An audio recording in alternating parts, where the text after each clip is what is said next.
ကတော့ final year ရဲ့နောက်ဆုံး final week ကို memories အင်းနဲ့စိတ်ထားခြင်းလို့ရိုက်ထားဖြစ်တာလေးပဲဖြစ်ပါတယ် makeup look ကတော့အမြဲတမ်းမျိုးပဲပေါ့နော် sun cream ရဲ့ cushion ရဲ့ brusher ရဲ့ပြီးတော့နှာခမ်းကြီးလေးဆိုးလိုက်မယ်ဆိုလို့ရှိရင်တော့အမြဲတမ်းလိမ့်နဲ့ everyday makeup look ကတော့အဲ့ဒါပဲဖြစ်ပါတယ် outfit တွေကတော့လက်တော်ကြိုက်နေတဲ့ basic တော့ရဲ့ cardigan ရဲ့ jean ရဲ့ပဲပေါ့ပေါ့ပါဖို့တာဖြစ်ပါတယ်အတန်းကဒီနေ့တစ်ချိန်ပဲရှိပါတယ် presentation တွားလို့ရမှာပေါ့နော်ကျောင်းမတွားခင်မှာ7ကနေပြီးတော့အတက်ရဲ့ coffee ရဲ့ယူဝင်လိုက်ပါတယ်အဲ့ဒီနေရာမိုးဝယ်နေလို့ကြာနေရနဲ့ကားမမှီတော့နဲ့ပြေးလိုက်ရပါတယ်ကဲအခုဆိုလို့ရှိရင်တော့မကြခင်ခွဲခွာရတော့မယ်ကျမတို့ရဲ့ကျောင်းတော်ရုပ်ရောက်ရှိလာပါပြီဒီနေ့ရဲ့တန်းကတော့ building 11ရဲ့4ခါမှပဲဖြစ်ပါတယ်တကယ်ဆိုလို့ရှိရင်ဒီအတန်းကရှေ့ဘက်ကလေးက presentation လုပ်လိုက်လို့ရှိရင်ပြီးသွားပြီပေါ့နော်ဒါပေမဲ့ကျမနဲ့ကျမတင်ငယ်ချင်းတွေကရှေ့ဘက်ကမလုပ်ဖြစ်လို့ဒီဘက်မှာပဲလုပ်တာပါအခုတန်းနဲ့ရောက်တာနဲ့သူများတွေက slide ကြည့်ရသူကြည့်ဖုန်းကြည့်ရသူကြည့်ကျမတော့မဟုတ်စားပါတယ်ဒါမှမဟုတ်ကြကလေးဒီကတက္ကသိုလ်ကျောင်းတို့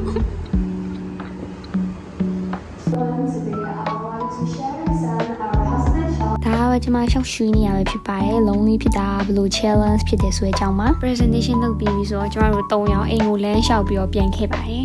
ညဘက်မှာတော့မနေ့ပြန်မနေ့9နာရီကျရင်ဆံဝဲတစ်ခုရှိရမို့လို့အဲ့ဒီဆံဝဲအတွက်နှုတ်လေးပါလေးထုတ်ပြီးမှတ်ပါတယ်အင်္ဂါနေ့မနေ့9နာရီမှာဆံဝဲတစ်ခုရှိလို့အိမ်ကနေပြီးတော့10နာရီ40လောက်ထွက်ပါတယ်ဒီနေ့ဖြေရမှာကတော့ marketing and public relation ပဲဖြစ်ပါတယ်အကြောင်းရောက်ပြီပေါ့နော်ဗီဒီယိုကတော့တိတ်မရိုက်လိုက်ရပါဘူးတန်းနဲ့ဝင်ပြီးတော့ခဏနေကြတော့ဆံဝဲဖြည့်ရပေါ့နော်ပြီးတော့ဆံဝဲဖြည့်ပြီးနေအိမ်ကိုပဲတန်းပြန်ခဲ့ပါတယ်ဒီနေ့ကဒီလောက်ပါပဲone day ကပုံမှန်ဆိုလို့ရှိရင်တော့မနက်9နာရီအတန်းမရှိပါဘူးဒါပေမဲ့ဒီနေ့ကတော့နောက် semester internship ဆင်ရတော့မှမို့လို့ဆီယမနဲ့တွားတွေ့ပြီးတော့ paper update လုပ်စရာရှိတာတွေလုပ်တယ်ပြီးတော့internship handbook စာအုပ်လေးတွေဝေရပါတယ်အဲ့ဒါပြီးတော့အင်ခဏပြန်ပြီးတော့မှညနေ3နာရီမှာအတန်းတစ်ခုကိုတွားတက်ပါတယ်ပြီးတော့တောက်ကြနေဖူးသက်ဆံဝဲကဒီနေ့ညနေကိုပြောင်းထားတာမို့လို့ဖူးသက်ဆံဝဲကိုတွားဖြည့်ပြီးတော့အိမ်ပြန်ခဲ့ပါတယ်ဘုသူခုနေ့ညမှာတော့ကျမတင်ငယ်ချင်းကမနက်ဖြန်ဖြေရမယ် finance ဆံဝဲအတွက်ရုံးကန်နေပါတယ်နှစ်ယောက်ပေါင်းတော့အဖြေ2မျိုးထွက်ပါတယ်ပြီးတော့ကျမတို့ကြိတ်နေတွက်နေပါတယ်မနက်ဖြန်ဆံဝဲကိုဒီနေ့ညမှာပုတ်စာတွေကိုထိုင်ပြီးတော့တွက်ပါတယ်ဒီ final week ထဲမှာ finance တစ်ခုကတော့အရန်ကုတ်ခံရတဲ့ဘာသာပဲဖြစ်ပါတယ်ပုတ်စာ2ပုတ်လောက်ပဲတွက်ရနေပါတယ်2နာရီလောက်ကြာသွားတယ်တစ်ခုခုစားကြမယ်ဆိုပြီးတော့အောက်မှာမုတ်သွားဝဲပါတယ်သူကတော့အမှုကြော်ရေမုတ်ရေဝဲပြီးတော့ကျမကတော့ပမုံ2ခုဝဲပါတယ်ပြီးတော့2ယောက်သားမုံအရင်စားပြီးတော့မစားနဲ့လုပ်ပြီးတော့အိတ်လိုက်ပါတယ်အခုဆိုရှင်တော့ဘာလို့လဲကြာတာပြင်းလေးကိုရောက်ရှိလို့လာပါပြီဆံဝဲတွားဖြေပါတော့မယ်လူတွေကတော့ပြင်မှာစောင့်နေရပါတယ်ဆီယမကအခင်းမှာနေရာချနေလို့ပေါ့နော်ဒီဆံဝဲကနံပါတ်လိုက်ထိုင်ရပြီးတော့တင်ငယ်ချညွန်ပြနေပါတယ်မှာ9တဲ့ final ဆံဝဲလည်းပြီးသွားရော2ယောက်သားတော်တော်လေးကိုပေါ့သွားကြပါတယ်အဲ့ဒါနဲ့ခါတိုင်းတော့အိမ်တန်းမပြန်မနဲ့အေးသွားတော့ကြပါရဲ့ရှင်ခေါ်မဲค่ะ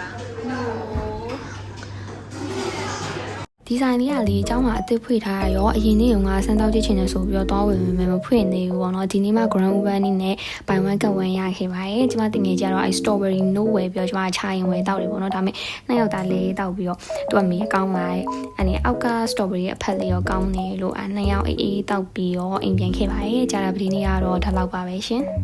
တောက်ကြနေ9နာရီမှာတော့နောက်ဆုံးစုံဝဲ cultural diversity တွက်ဖြစ်ပါတယ်ပြီးရနေကျွန်တော်2ယောက်စီဝယ်ထွက်ကြပါတယ်ဒီနေ့တင်ငယ်ချင်းမိုးဝယ်ကျွေးမှာပေါ့နော်ဒါပေမဲ့သူကအရင် charger မျိုးဝယ်တိုက်ပါတယ်ပြီးတော့မှ pepper lunch မှာသူ့ကိုနေ့လေစားလေးဝယ်ကျွေးလိုက်ပါတယ်ရှင်